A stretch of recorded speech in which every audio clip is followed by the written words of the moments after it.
Silakan Ibu Laura. Ya, terima kasih. Assalamualaikum warahmatullahi wabarakatuh.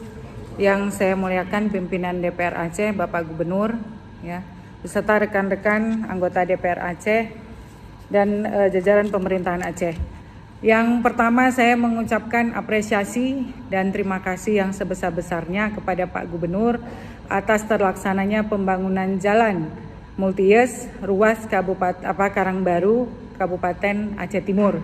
Ya, yang kemarin Pak Gubernur turun langsung meresmikan.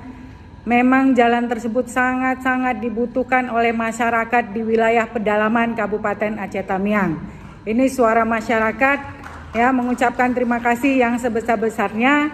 Tetapi ada lagi tambahannya Pak Gubernur, ini harus saya sampaikan selaku wakil, ya, DPRA Dapil 7, bahwa ada beberapa ruas jembatan yang harus dibangun kiranya karena itu sangat rawan kecelakaan.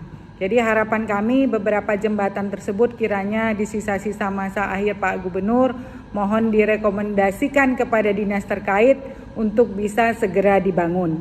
Kemudian yang kedua Pak Gubernur terkait penanggulangan banjir Kabupaten Aceh Tamiang, ya, khususnya Kecamatan Bendahara, di mana Pak Gubernur dan Forkompimda pada saat itu pernah turun, ya, dengan helikopter, ya, melihat bagaimana tanggul di Kecamatan Bendahara itu jebol sehingga banyak korban yang dirasakan oleh masyarakat, terutama lahan sawah dan lainnya.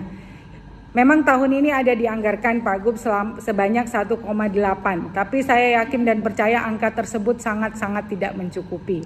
Harapan saya dan harapan masyarakat di wilayah pesisir Kabupaten Aceh Tamiang ini segera mohon kiranya dapat menjadi perhatian bagi pemerintah Aceh untuk bisa segera diselesaikan. Karena tidak setiap tahun asal hujan yang mulai curahnya tinggi maka langsung banjir dan tanggul tersebut langsung jebol.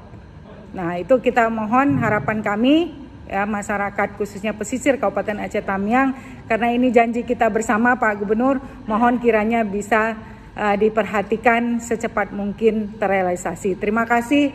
Assalamualaikum warahmatullahi wabarakatuh. Waalaikumsalam warahmatullahi wabarakatuh. Terima kasih.